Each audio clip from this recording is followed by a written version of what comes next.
Hello, this is Hi. Ainhoa Manero from Stern Avocados, and I'm here with Lisa Letto from Canada. How are you? How are you, Lisa? I'm good. I'm good.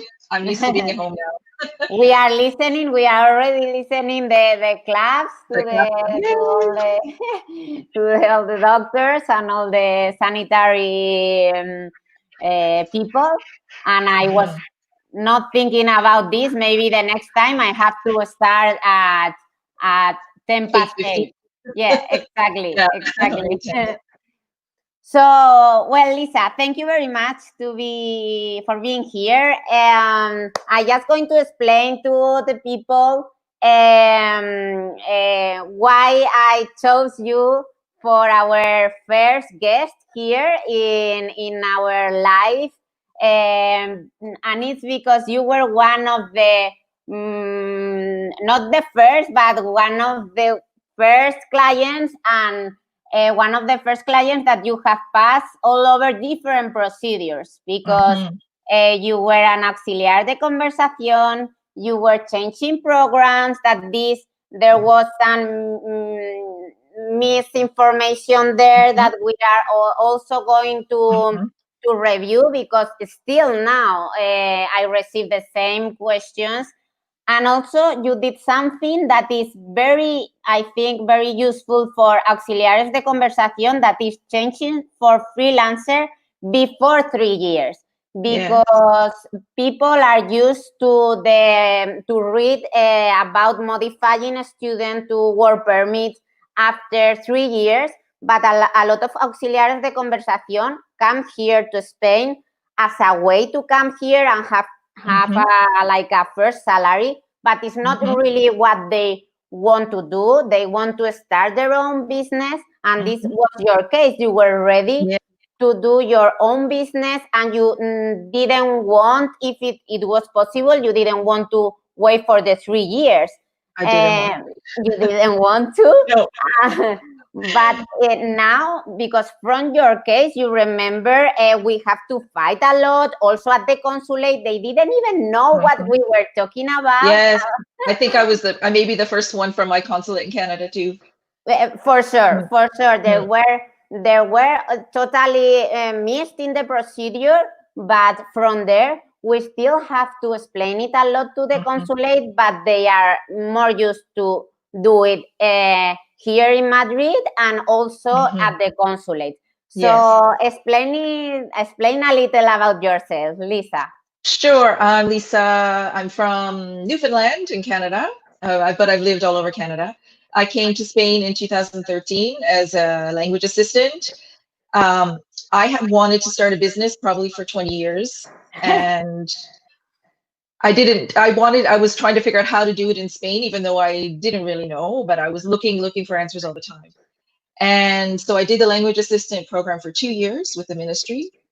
And then in the spring of the second year, I went to a meeting with Spain Guru. Was I think their first meeting that they had when they were explaining how they got their residencies, the different partners in Spain Guru, and they did different ways, but they didn't do the way that I did. They did social arrigo. I think someone had a job offer, so cuenta what Ajena. is it? Cuenta ajena, and someone, they might have been another way, I can't remember, but then nobody did cuenta propia before without doing like a modification or something Before the 3 years. before the 3 years. So around the same time I found you, and I went and had a meeting with you because I was learning information. I was very excited from the meeting that I had with Spin Guru, and I came to you and I told you everything that they told me there, and you said, yeah, but there's another way. And I said, oh, okay. And I actually saw that way from Canada Because before I came. what was your first plan? Your first plan was to stay one more year and then modifying, right? Well, Because I don't remember. I didn't know what I was going to do. I knew that that was an option. But I didn't want to wait another year. So that's why I went to talk to you, because I was like, maybe there's a way I don't know. And that's what happened. So I just was looking for a way. I didn't really have a plan specifically on one way. I was Like, I'm not satisfied with those options, so I'll keep looking. And that is really what we do. Like the lawyers, I think the extra value that we have is being able to show you different ways to do it. So and you decide what is better for you. So maybe, for example, pros and cons. The con regarding or about doing it before 3 years is that you have an extra trip. So there is Yes. an extra cost. So someone has to evaluate if they want to wait for 3 years because in a modification they don't have to go back, or they do it before the 3 years. They stay in Spain for the resolution, but they have to go to the consulate, do a trip, get the visa, and come back. So these are the things I think are the good things about doing a consultation. So knowing I have this way, but this takes to do this. I have this other way, and then you decide freely, knowing all the information for you was worth it because you made the numbers and really what you really wanted, and for you was okay to go back, close some things. I remember you need to. It was I you were closed my selling. apartment. I helped my Exactly. parents move. I was planning to go back anyway. Exactly. And so the biggest things were that I had to fly back to Canada, but I was planning to go anyway. And you had to pay for the visa. So those were the two things. Because this is something that I learned with you, okay? Because there are a lot of countries that has a bilateral agreement with Spain. So normally the tasas are ones. So really in that, I learn with my clients. So be the first one of a country, for me, sometimes it's tricky because in your case, there was a really higher tasa at the consulate. It's higher than the US too. In the US, in the US, it's around 60 euros, something like that. And it's about $1,000 in Canada. It was incredible. I was going nearly. I was close to go to the court because I thought that was not possible, and it is because of the bilateral agreement that there is no with Canada. And I wanted to do this. I had saved money before I came, and for me to start the business sooner was worth it to get started. And actually, you were talking about the switch from the programs, because in my first year I knew, there's so many details. When I applied, just to tell people a little bit about the process. To Veda, right? I switched to Veda. The first one, what was it? Sorry? The first one, which was it? The Ministry of Education. So it was around June when we applied for the Cuenta Propia. And it was I remember I made my appointment the last day that my residency was valid. And it was like, oh my God. And so then I was going back to Canada anyway. I wanted to renew my student residency to change to Veda. You told me that I could do it from within Spain, even though Veda in many places people said you couldn't, but I applied from Spain. And then I went to Canada around the first week of August. And I think it was 2 days before I went to Canada, I got the approval. It was like a month and a week or something. Like, it was so fast, faster than it is today, I'm sure. And so I went to Canada knowing that I had the approval.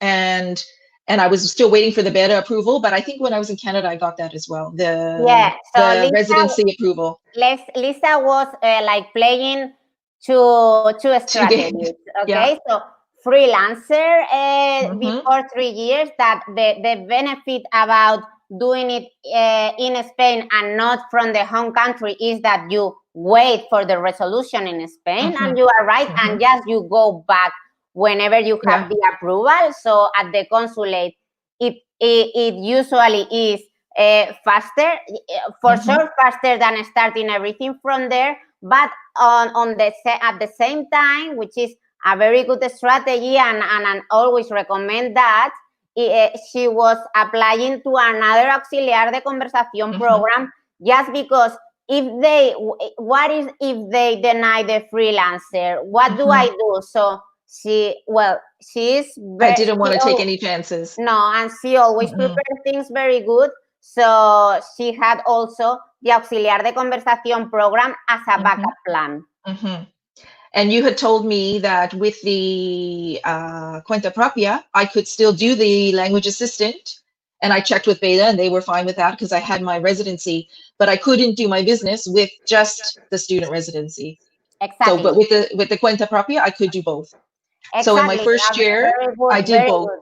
Exactly. Yeah. People think that Auxiliar de Conversación program, because you are a student, okay, you cannot do anything else, and the other way around. They think that with a freelancer, they cannot do the Auxiliar de Conversación, and you don't have to choose. If you are freelancer, you can do both. You can do both.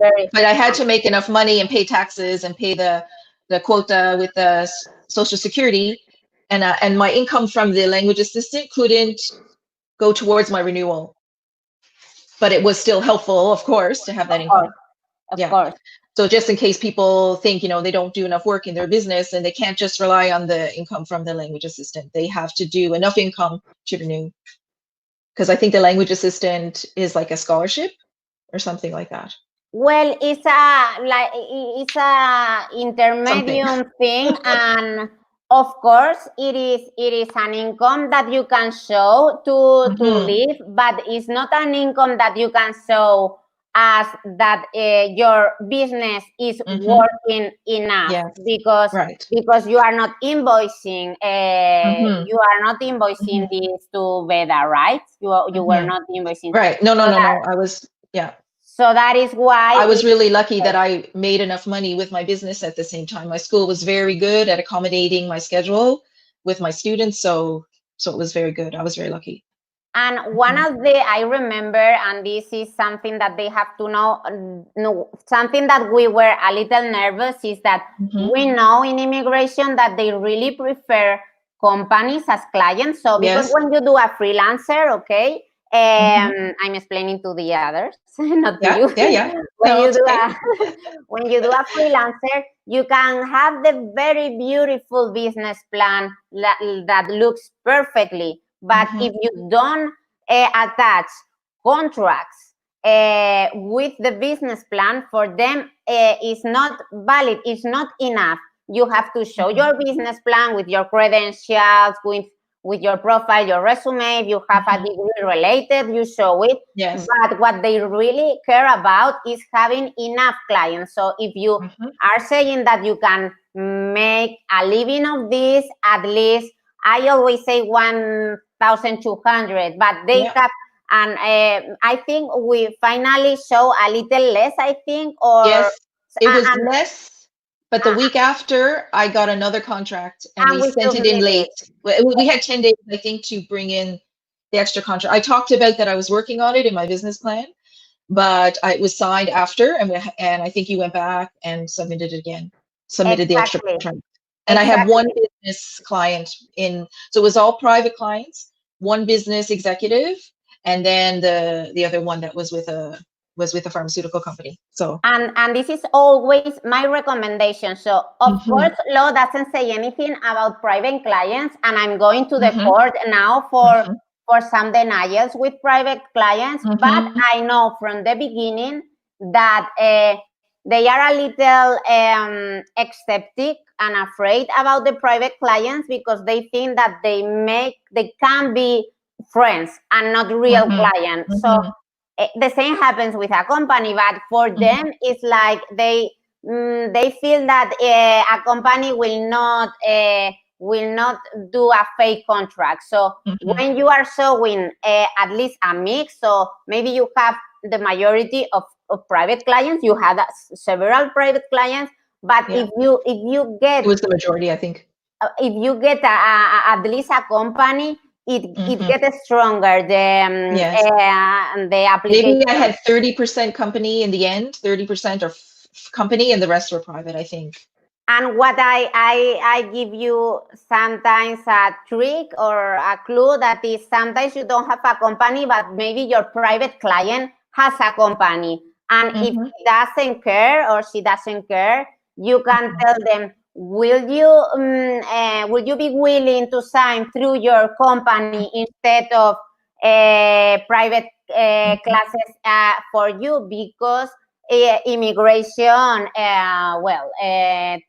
take it more into consideration. And for them, it's even better. Maybe it can be better because these are expenses for the company. So if everything is correct, this is something that it is very good. They really, you can talk, all of you, in a chat or wherever. You can see a lot of denials still saying that private clients are not good clients, and we have the appeals. And we win the appeals, but in any case, they are still denying. I don't understand it, but if we Well, can I know avoid. another thing that I think had that really helped me, maybe because I was like, there seems to be a lot more people doing it now, so maybe things are changing. I don't know. But one of the other couple other things I think that I had in my favor were, one, I had the TEFL training, so I Yes, had a course in teaching, and also I have my MBA. So I think in my business plan, I said I was going to specialize in business English. So I had like more degrees that could go towards it. So I wasn't just a native speaker from Canada with no experience and, just without any even teaching background, that I exactly. could just say, because I'm English and I Everything, speak English, I want to teach, and you should let me stay in Spain. Like I had more of a. everything made sense. So Mhm. everything made sense. And really, well, you are making a very good business. So, I'm still doing it. no, yeah, exactly. So you are very successful. So it really was a strong business plan. You work a lot on it. I remember, Mhm, because we mhm, always offer our help, and we do it for the clients. But the the closer that is the client with us and mhm, is giving us their perspective, the more stronger it gets. It mhm. gets. And now Because, I think there's groups that have to approve the business plan, but that didn't happen when I was well, doing the it. Like, UPTA, ANATA, yes, we did it yeah, for you, but I I did. didn't tell Oh, you. did you? Okay, I didn't. I didn't even Yes, know that. They didn't even see that part. yeah, because, well, Okay. we do it internally, but Okay. it has always existed. And one clarification about these certificates from UTA or ATA, Mhm, or whichever you get, because mhm, all of them are valid. So mhm, they are not mandatory, but they are really recommendable, because if you don't get it for sure in the denial, they are going to say, mhm. in addition, you didn't have this, okay? Right. And But those organizations are very helpful. yes, but what I I helped one of my want to, friends do it with them, and they were really great. yeah, they are very nice and very, Mhm. but the problem Informative. about this, yes, very informative, Mhm, but the problem about this is that even that they approve it in mhm, immigration, they can deny mhm, it, because people mhm. sometimes think that because UPTA or ATA, Yes. they have approved the business plan, the immigration is going to approve it, and it doesn't. And the problem is with immigration, because they deny a lot, just because they deny it, Mhm, because of this kind of thing, because our private mhm, clients. I mhm, have private clients. I am a freelance. mhm, My clients are private mhm, clients, and mhm, why a foreign worker cannot have a private client? So they deny it for this. They deny it for having yes. remote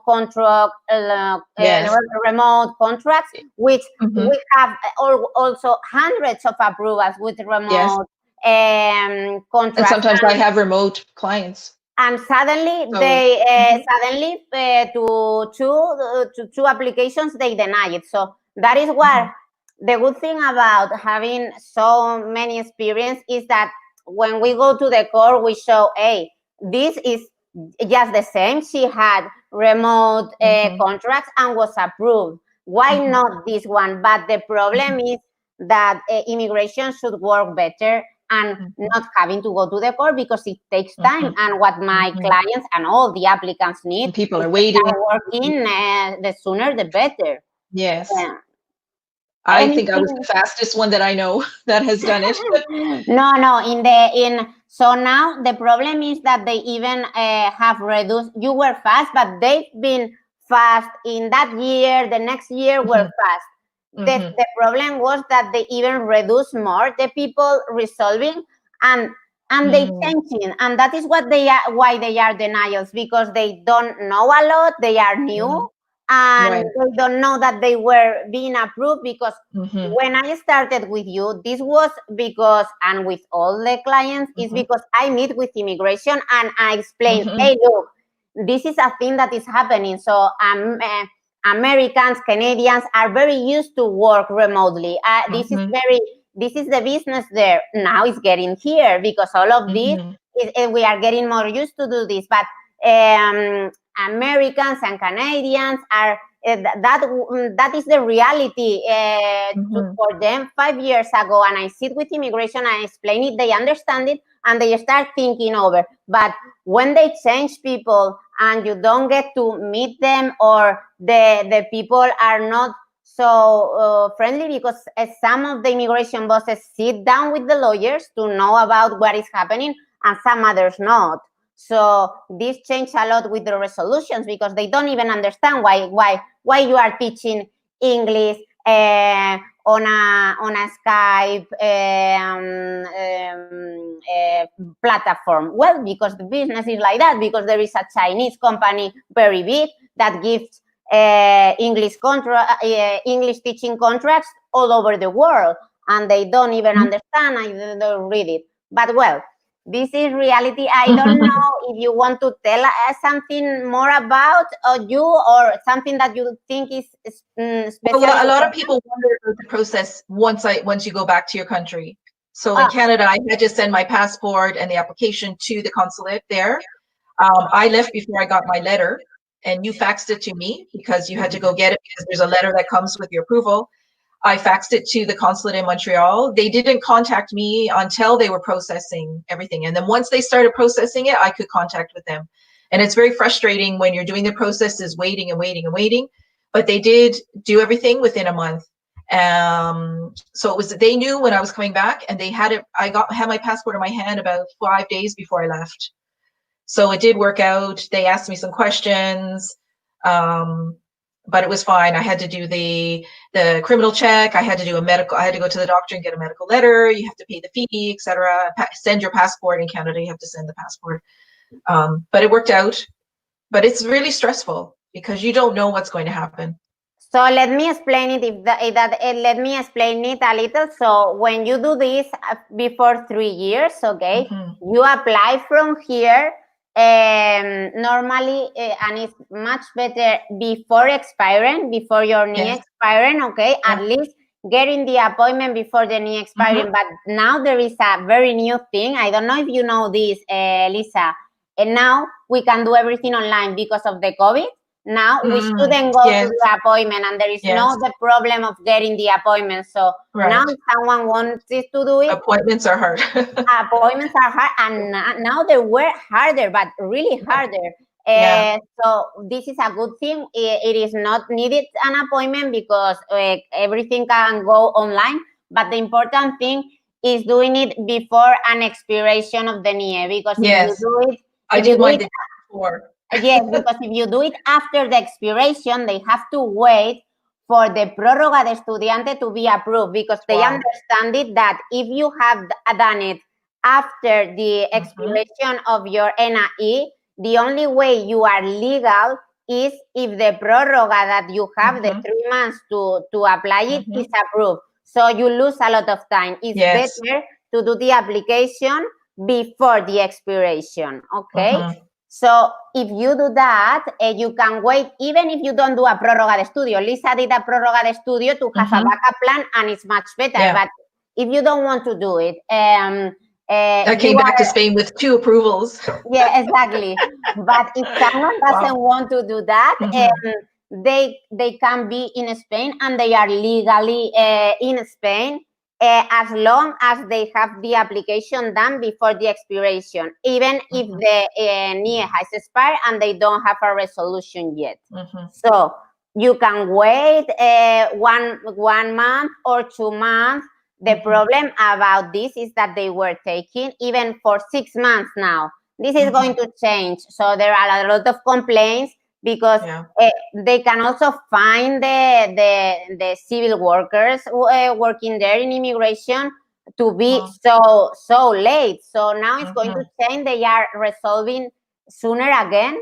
But maybe it's not in a month like you said, but maybe it's in two and a half, which is acceptable. Okay. So yes, definitely. we can be here in Spain, or you can leave as Lisa did, and we send you the resolution, whatever you prefer. What I want to make an emphasis is that you not become illegal because your knee expires. If you want to stay, you prove that you have done the new application and you are fine. And whenever you go, when you have the resolution, is when the resolution tells you it is approved and you have a month to go to the consulate and apply for the visa. So what is this kind of visa? This kind of visa is like the cuenta propia visa, but you avoid the first half of the procedure because you have already applied from here. You have already submitted the business plan with the UPTA, with your degree, with everything. So now at the the criminal check, the health check. Exactly. Now at the consulate, yes, criminal records and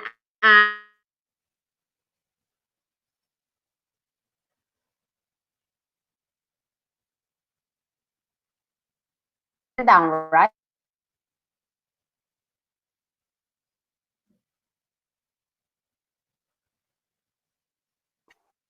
Hello? Hi. Can you I hear think me? you're back. I think you're back. Yeah. Okay. So Lisa could do it without going to the appointment at the consulate because in Canada it's like that, you send it. You send by mail, in the US, normally it's mandatory to go to the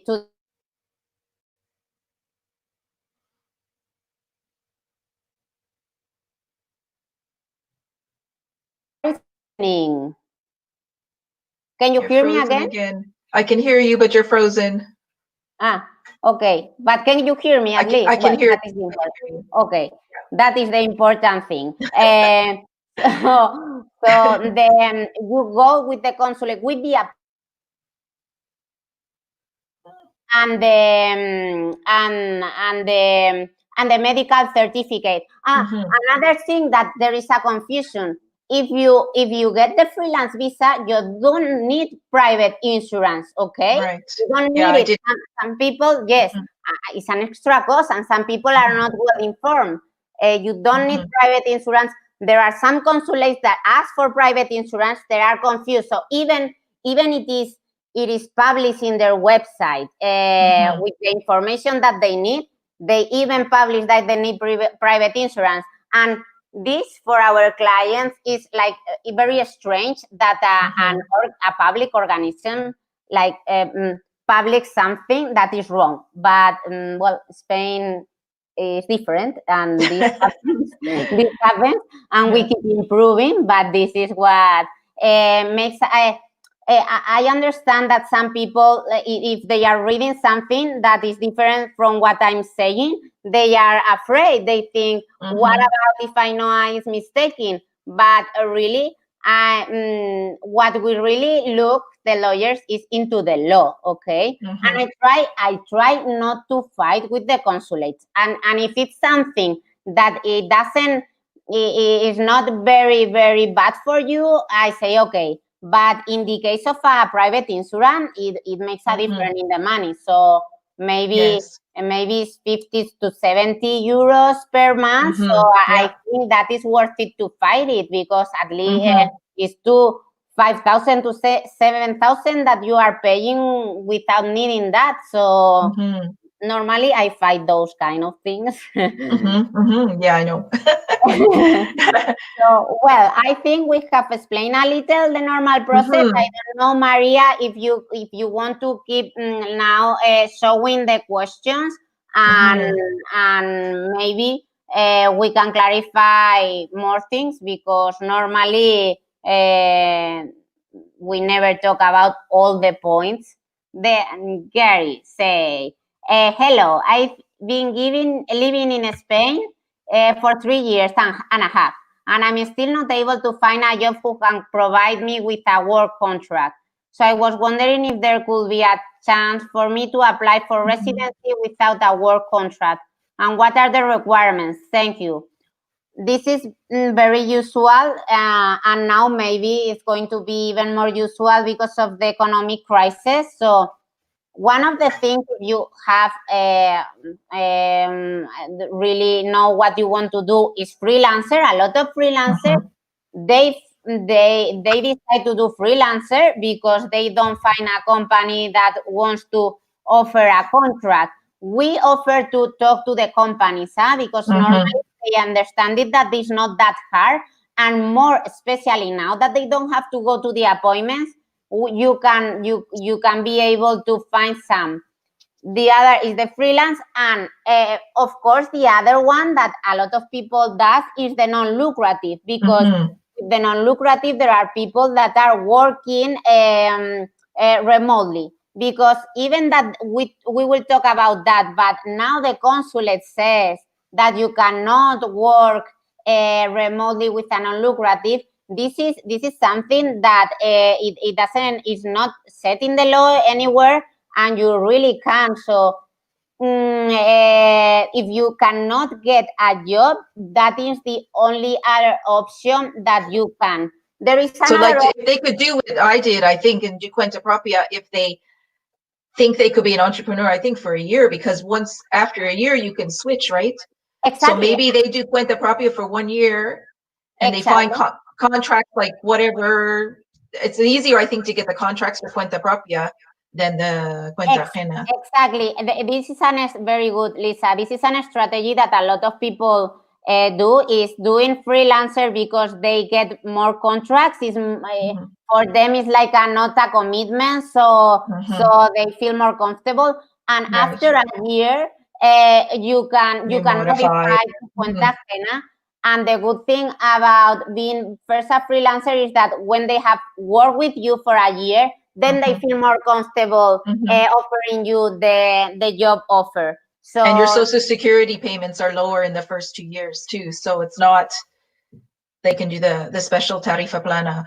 exactly, So that it's not Lisa so knows a lot expensive. about the Yeah. tarifa plana. I don't have it anymore, I wish, but Well, but because you have been a lot of time now a freelancer, but it's true, you start paying around 50 euros and it keeps increasing. Do you want to talk about that?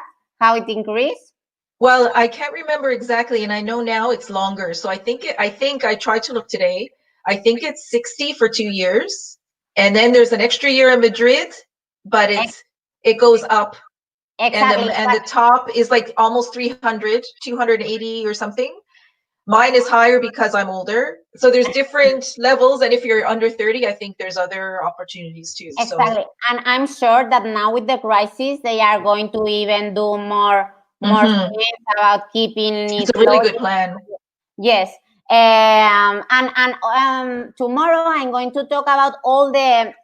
It's going to be in Spain because the gestor it feels more comfortable doing the live in Spanish, but I will translate everything then.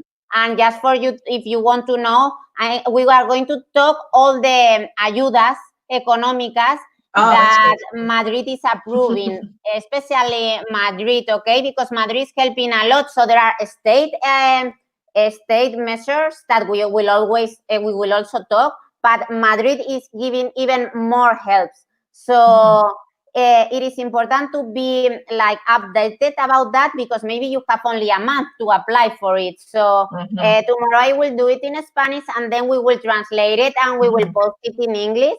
But just in case you want to be, and we will do a post with how increases the freelance freelance payments to Social Security. So and the other thing that's important, that a lot of people feel, they complain a lot about the Social Security payments, and yes, there's a big amount, like almost 300. Well, once you get to the full amount, it's about 300 euros. But I, been trying to make myself feel better about this a long time. One is, you get full public health care. Exactly. So that's something you get that you don't have to pay private insurance. That's worth something. And a lot of Americans, especially, that's a big benefit. You also get access to a pension after 15 years. So that you get the pension to retire if you want it. And I think if I went back to Canada, I still would have it. There's some kind of agreement. And also if you get sick after 3 days, there are some programs that you get some benefits. And I think now you can even do unemployment, but I Yeah, don't yeah, know yeah, as much yeah, about yeah, you those. can. But there are programs with Social Security, so it's not just paying the money. I mean, Exactly. It's not it's just paying the money to become a freelance. It's paying the yes. money to have health insurance, to have pension, to have Mhm. unemployment benefits. So there is a whole amount of rights that you get that I hope you don't need it soon, Mhm. like unemployment. But Right. really, there But are there are options there. Mhm. Exactly, exactly.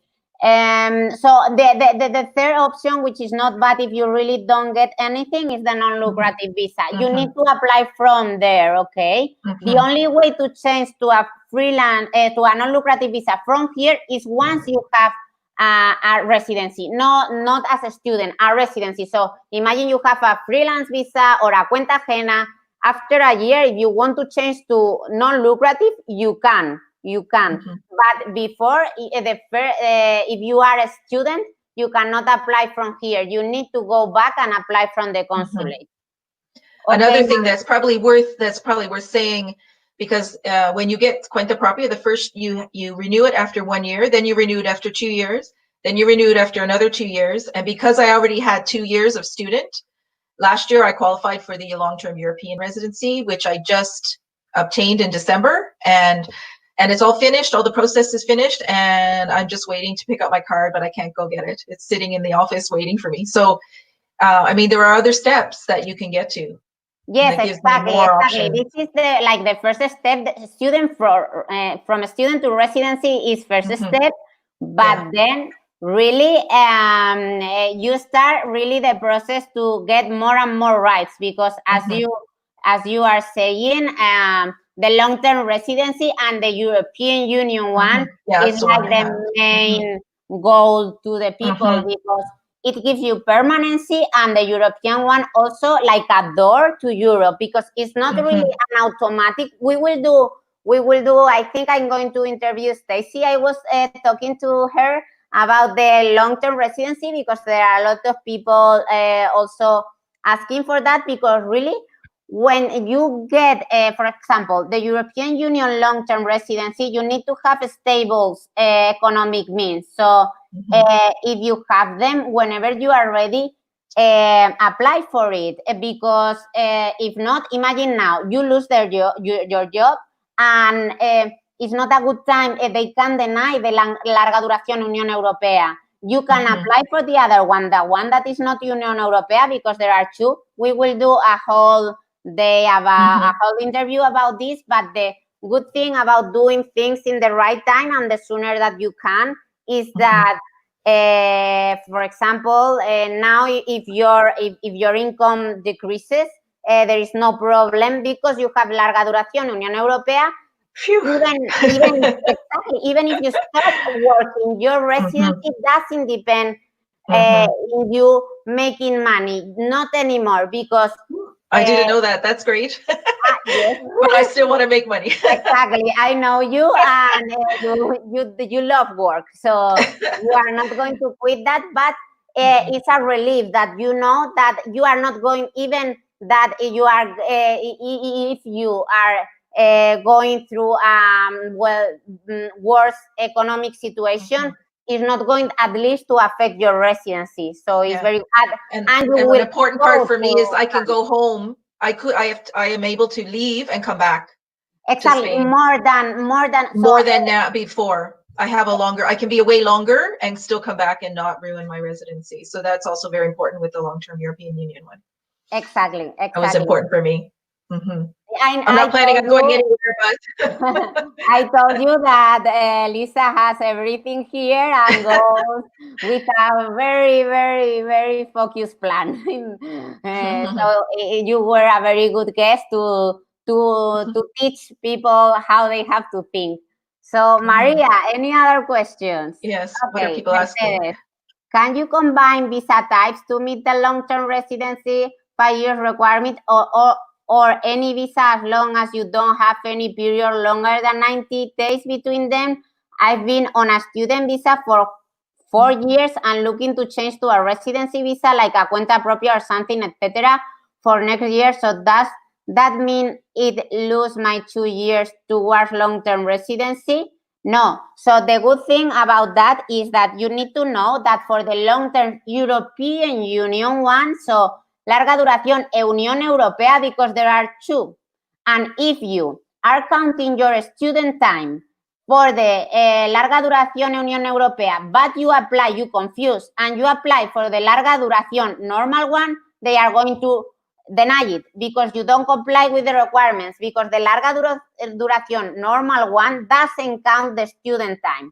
So take care about this, okay? Larga duración Unión Europea. So the larga duración Unión Europea counts 50% towards those 5 years. So if you have been studying for 4 years, you can count as 2 years. But another thing that you need to know, you cannot be 10 years of a student, so you do 5 years of long-term residency to apply for it, because at any time you need at least to have residency. So you cannot do, okay, I've been 10 years of a student, so 50% is 5 years. I directly apply for larga duración Unión Europea. No. The law asks you at least to have some time of residency. So even if you... I had 4 years with my cuenta propia and 2 years student. So that was 5. But even if you only have, I don't know, 6 months of residency and all the other as a student, it will be okay. But in order to apply for larga duración en Unión Europea, first you have to do some procedure to change to residency, tu cuenta propia, tu cuenta ajena, to emprendedores, to high qualified worker, because one of the things that you need to know, and this is new, Lisa, this didn't exist when you did the procedures, is that Tell me. it doesn't apply for you, but for some students, yes, that is, if you are studying a degree or a master's degree, okay, here or in your own country, if you have studied this in the last 2 years, if you get a practicas contract, which is easy to get those ones because it's very cheap for the companies, you can get the residency, even coming as a tourist. So imagine you finish your master's degree or your degree a year ago, and now you come here as a tourist and you get just internship contract. You can get the residency. It's not a student permit, it's a residency for a year or 2, depending in the contract. So this is a very good option. And maybe for the first question, I don't know his situation, but that is another option, because before only have these benefits of coming to as a tourist and starting to work, high qualified worker visas. And this, you need a very high salary contract, and maybe now is not the time to get this, but because of the crisis that is going to come because of COVID, maybe it's companies are even getting more people for internship, because they have benefits, tax benefits, to get people in their first step of working here. So take in mind this if you are looking for a job, because a lot of companies don't know about this kind of procedure, because it's more or less new. It's from 2 years ago, but here they are not very informed about the immigration procedures. So if you have a master's degree or a degree in the last 2 years here or outside, just with an internship offer, you get residency and work permit, of course. Okay, it's good, yeah. Great for younger people that are studying. Yes. Kathleen, hi, Ainhoa and Lisa. Thank you for holding this season. I have been an auxiliar de conversación for the last 4 years, and I'm interested in becoming autónoma. I have 3 questions for tonight. What kind of business plan should I have if I want to continue teaching? I currently work as an auxiliar de conversación, but also teach private classes. Could I continue doing this work as an autónoma. Well, Lisa explained it. She just explained it, but explain it again. In fact, she did it. She did both things, right? And I'm still teaching. But now I'm teaching medical English, but I started with private classes, and then I had one director that was from a company, so he wrote it with his company name. And then I had a contract with a group that was with a pharmaceutical company, so that I had both private classes but I'm still teaching, so it is possible with teaching. And she was doing both things at the same time, auxiliar de conversación and another kind of classes with her freelance visa. So yes, you can. And the kind of business plan, they don't have to be complicated business plans, but they have to really make sense. So as Lisa was saying, okay, if you are going to teach English, so that you are ready for that, not just that you are have a TEFL or some kind of training. Show your degrees that you have. Link it to your degree if you can. Like if you have a degree in marketing, maybe you say you're teaching marketing English or business English. Or if you teach with children, maybe you show you have, maybe some people have an education degree in primary education or something. But show that you're not just doing it because you're a native speaker and that you happen to be here. I think that's one of the keys. Yeah, and this was something I think that was the key of your success. Can some who is autónoma be hired at a school where you can, two things about that. The auxiliar de conversación, that are schools that have programs of auxiliar, yes. Another thing is that you can do a contract as freelance, as an autónoma, but what I think you need and you want to do is ask for a compatibilidad. So there is something called compatibilidad that you can apply to do both things at the same time. What the law says is you can do it after a year with no problem, and before a year, just if you explain it, if you explain a reason, now will be a good reason to say, hey, look, now it is difficult for me as a freelance to make all the business because now is a difficult time. So I want to teach. I have done a lot of compatibilities before the year just because, for example, they wanted to be teachers in universities. Okay, and I was saying, okay, I'm doing it before a year because this give me a better profile as a freelancer. So giving classes in a university for my CV, for everything, is not just a money thing, that it is, but also it's good for my career. So compatibility after a year, for sure, you have to apply for it. But and I think you can do like teach with an academy. Like if you can, like if I was, like sometimes I work with an academy to teach classes. So I, as an autonomo, I send my invoices to them. So I think that would be included as autonomo.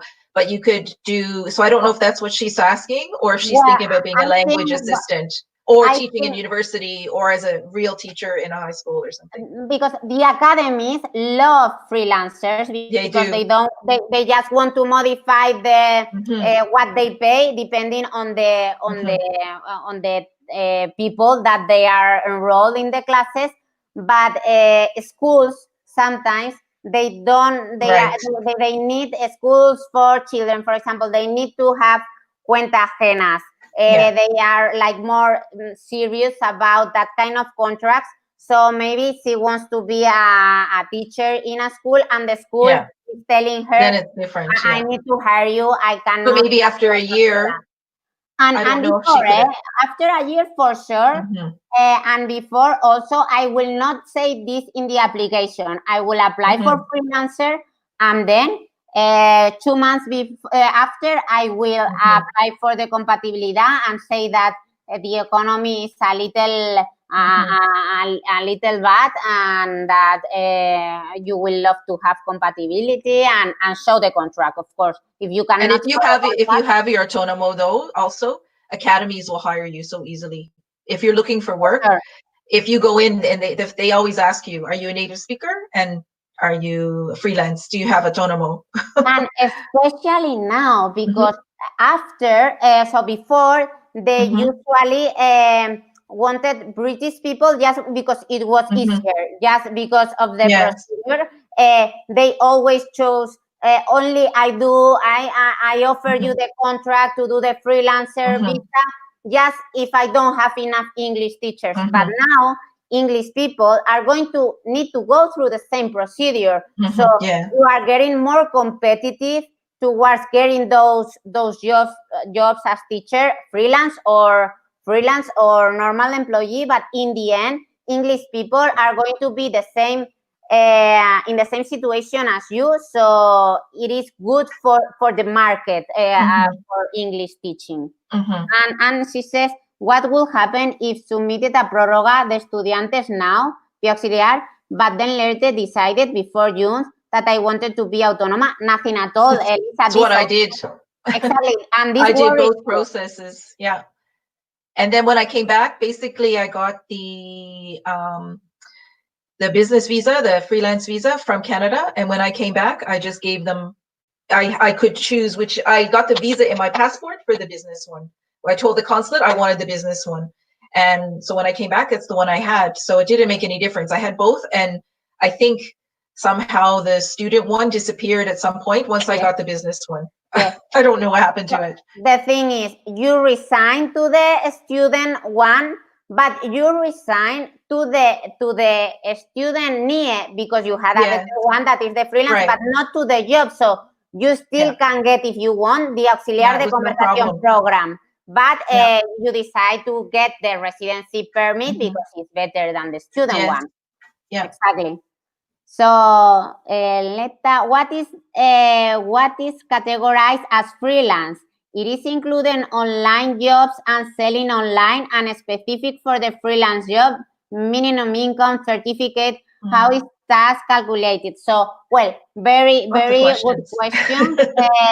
So this is a very good question because it's something that you do a lot. Of course, online selling is included. So freelance is everything. It's doing your business, okay? It's true that the online jobs is what is giving a little bit of trouble and complicating things.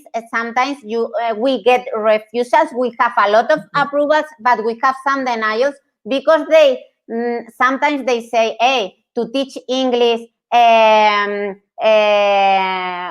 a remote control. You don't need to be here. This is not supported by law, and when we go to the court, it's going to be approved. But we try not to go to the court. So I do both. I try, now it's no problem. Exactly, and then once you get the approval, you do whatever you want. But if you can mix things, if you can mix online thing and present things, is better. But I'm assume and I'm sure that now immigration is changing minds because it's seen that a lot of us work online, and it's not something strange. So criteria is going towards online jobs. About selling online is very clear. I have a lot of approvals also. You need to show your website, how you are going to work. So the system of how you do it, you have a storage with things, or you just, when they buy to you, you just buy them and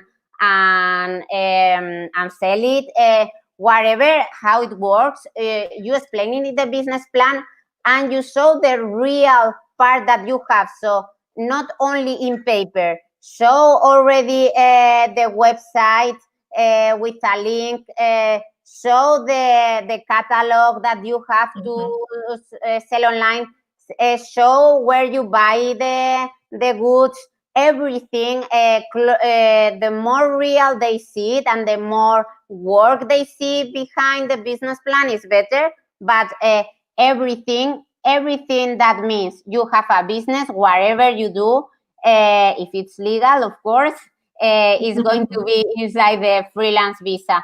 And tax calculated, well, it depends a lot in what you sell, for example, and we are going to interview also tax lawyers, so we can do a special online, a special live with tax lawyers, but what you need to do is that depending on what you sell, there is one tax implication or the other. For example, do you charge IVA for the education? No, but I do. But sometimes I do translation or writing work or copywriting, and in that case, I charge IVA. So you can do multiple types of work as well. It doesn't have to be just teaching or just. I could sell online too, but some things have tax and some things don't. It depends. Exactly, and this is a very good thing that you are saying. So imagine that you do a business plan and your freelance visa is approved.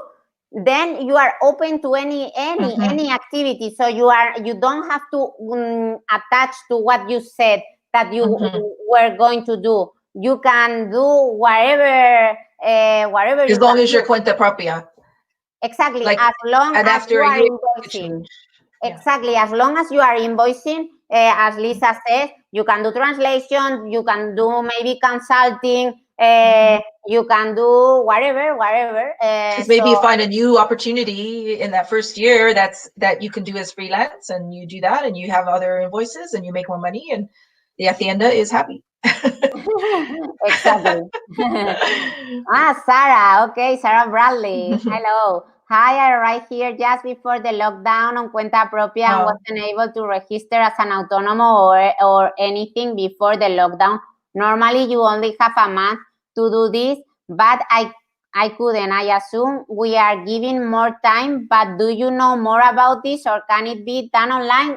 Yes and yes. So times are on hold. So whenever you see that you have a month for, the month is not counting, okay? So from March 14th, the times were stopped, and they will continue whenever the state of alarm stops. That now we know is going to last until for now until May 15th. They have now approved it, but maybe they even do longer. So whenever that ends, the estado de alarma, the times will start counting. So there will start counting the months, okay? But if you want to start now because you have activity and you want to invoice, you can enroll online, okay? We can do it for you if you want, or we can help you.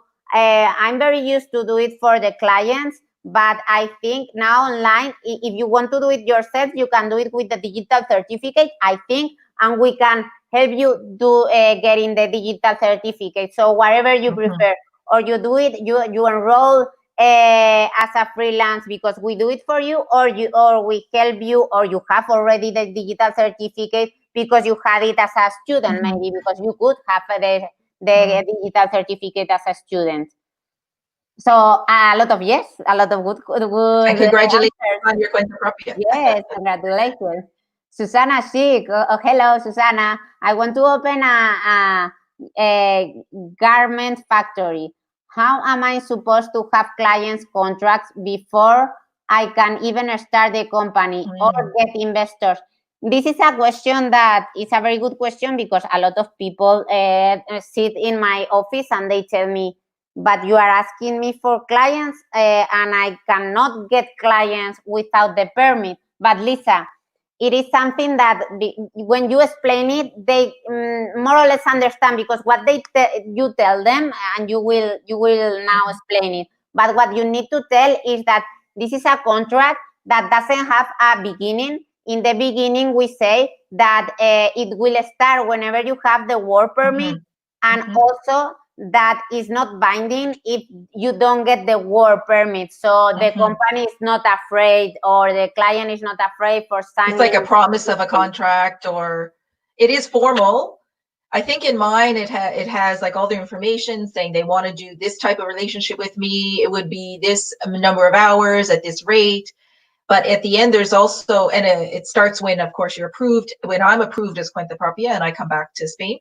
But also, I think we had in our contract even a 30-day that either one could end the contract with 30 days notice after I came back even. So people were not nervous when I gave them that contract. They were not nervous. It's not like a contract for years, or that you have to, and I mean, some of my, I think I had one student who decided not to do classes with me after. So it was no problem. Yes, this is something that they ask me a lot. If what happens if you don't do the contract that you show, but you find other clients? Nothing at all. Nothing at all. I don't think they check. No one's asked me for anything after. No, what they really care about when you have to renew it, so after the first year, is that you have an average of income, of invoices. So an average of around 1,000, even a little less.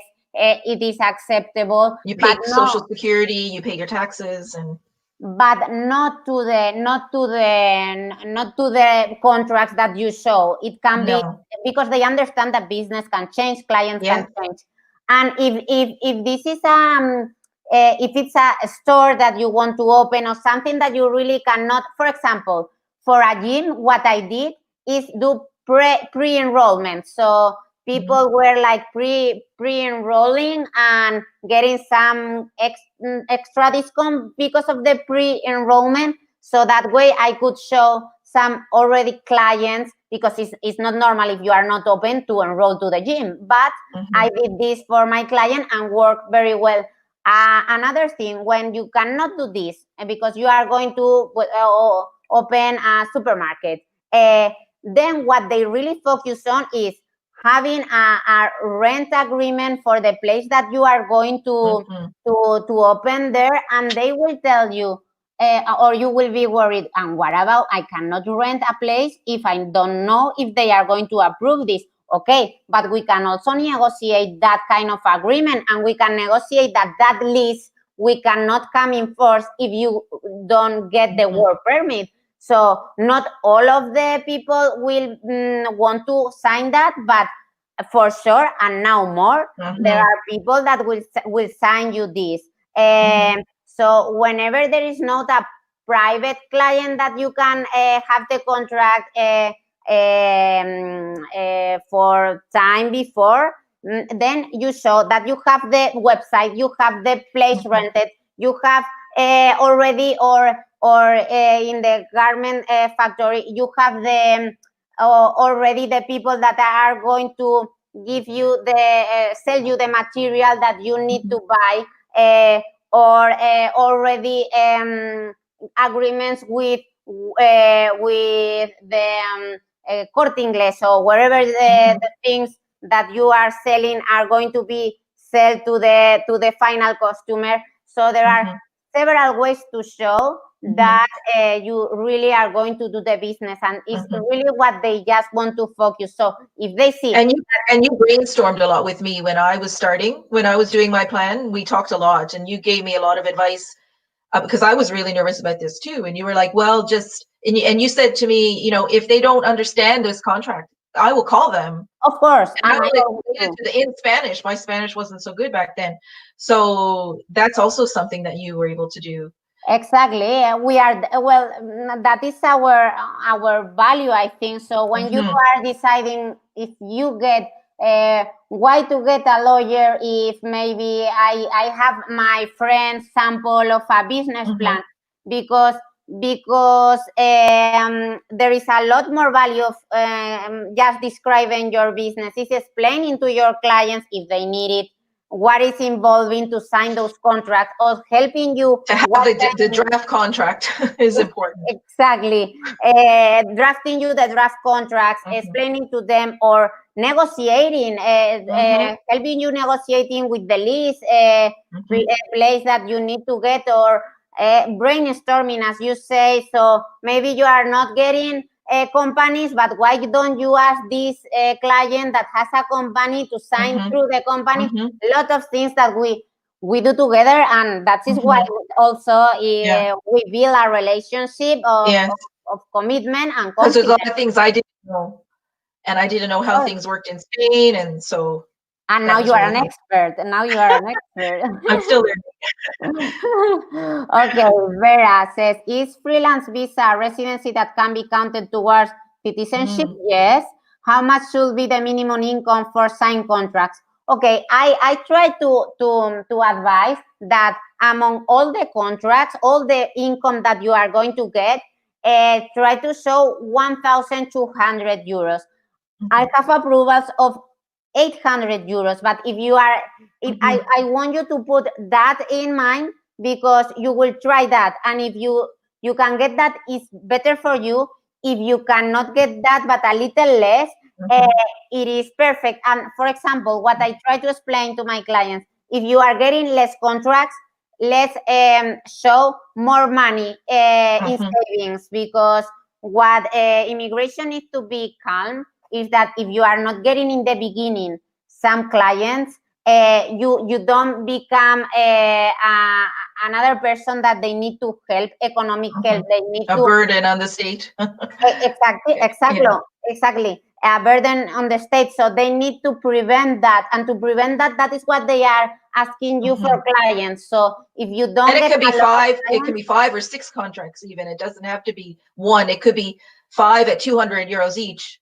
exactly, a month. exactly. If that is easier for you to get a very small contracts, but 5 or 6, it is perfectly fine. So in average, you show 1,200, and if you are showing less and you show more savings, it's also acceptable. So also there is nothing really written that okay, to get a freelance visa you need to have, I don't know, 10,000 in savings. No, nothing at all. Okay. And people ask me how much I have to say that I have for my business. It depends, because in the business we will describe our business, and we will need to say what is the investment that we need for the business to work. So it's not the same teaching English, for example, and going to the companies to teach English, that saying that I'm going to open an academy, because I need the money to rent the place and everything. So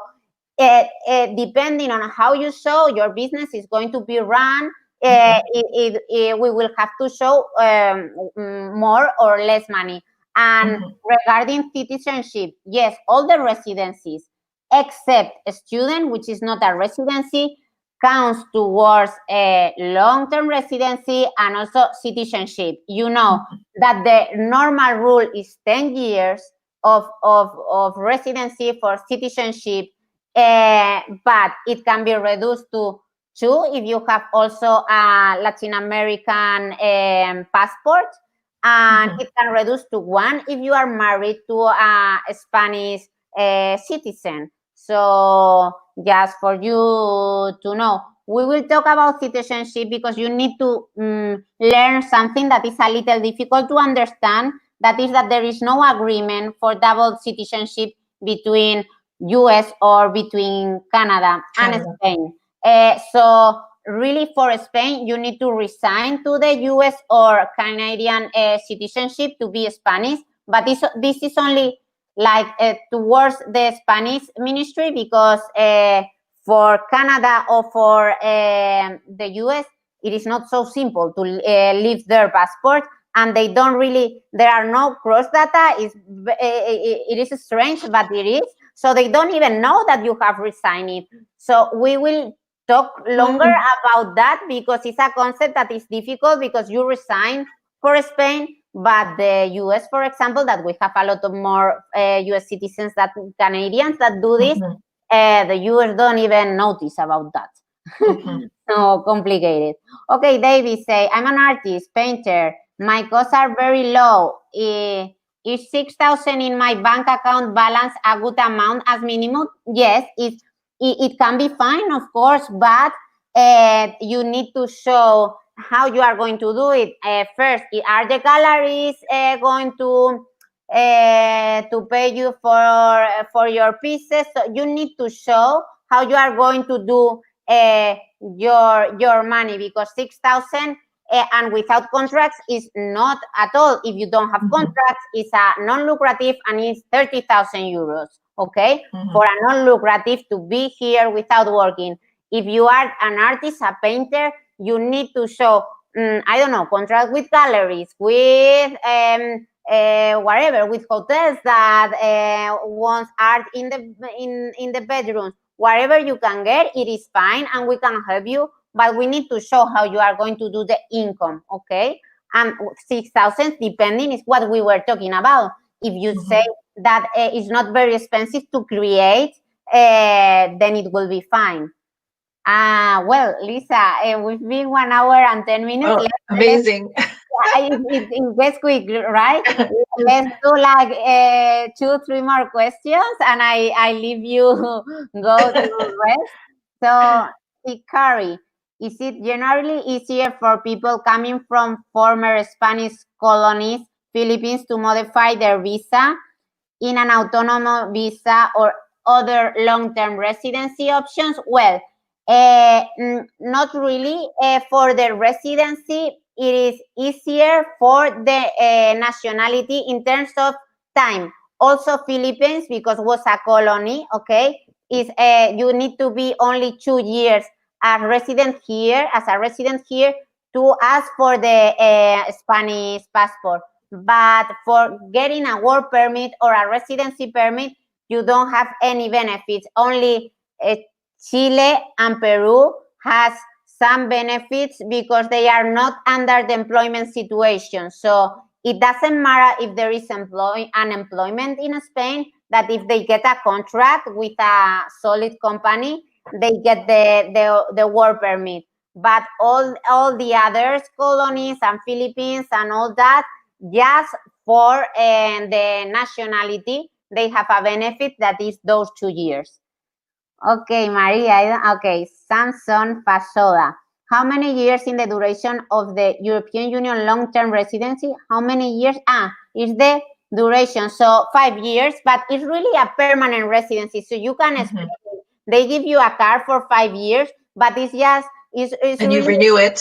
you renew it by doing fingerprints. So it's really for your whole life, because even if for example, Lisa decide to go for 5 years to Canada, and then she wants to come back, yes, she goes to the consulate, or here, she can also do it here, but well, imagine in the consulate. She shows that she had that in the past, and they give it to her again with the same rights. So also work permit and everything. So just the time, amazing, huh? So just the time of the 5 years is because they want you to do fingerprints again, but it's just to have everything updated. But it doesn't. It's just for your whole life. It's a permanent residency. Wow. Okay, Maria. Maybe the last one, Elisa. Does Veda o Auxiliar counts as a practicas contract for this? I don't know what you mean for maybe for the one you said, if they have the masters and then they come for the practica, I think maybe. Not really. The practicas that counts, but they are very easy to get it. The practicas that count are, or there are two. The one for convenio, that the convenio is an agreement between the study center that you are studying, because a lot of students are not auxiliar de conversación, they are studying in a study center. So the study center that you are studying in, that's an agreement of internship with the with whatever business, with whatever company, and with the student in their center. So it's like a triangle. So that is one, and the other one is a normal labor contract, but it says that it's practicas. Okay, so it's the company and you, just the normal one from the government, but says that is a contrato de prácticas, and also is valid for those, for that residency de prácticas. Okay. And just one more point with that, maybe in case people are wondering, it might not be the situation for Elise, but when I did my contracts for Cuenta Propia, my language assistant contract did not count towards the minimum contracts. I couldn't use it as a contract towards Cuenta Propia. It was like I didn't even talk about it in my business plan. Okay. Well, just in case they're thinking that. I think it was very, very, very helpful for people to listen to you. We will see, because now there are some, but a lot of people, maybe they see tomorrow, and you will see that they will tell you thank you, because I think it was really, really helpful, Lisa. I hope so. We will even talk again if you want for other things, because Lisa has done a lot of things. Even the long-term residency, she did it by her own. Mm-hmm. So we can have it as a guest another time. But thank you very much to be here and to share your knowledge and your experience with all of them, because you know that in the beginning people are like very lost and very nervous. Yes.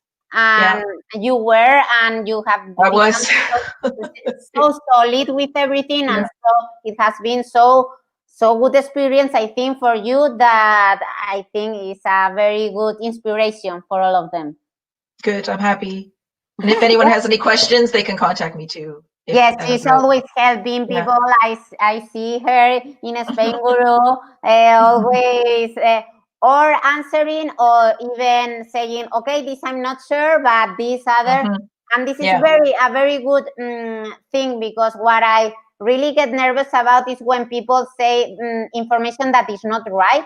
So I get nervous, because it can be a very bad consequence for that. But Lisa, for example, everything she answers, she's like, she knows perfectly, and she has studied or talk to me. Well, I'm not a lawyer, but I use Facebook and I read a lot. And just one piece of advice I always give people is use Facebook to get ideas and to think about what questions are. And then I always recommend people, if they're really trying to make a step towards one of these residencies, is to contact a lawyer for the minimum with a consult.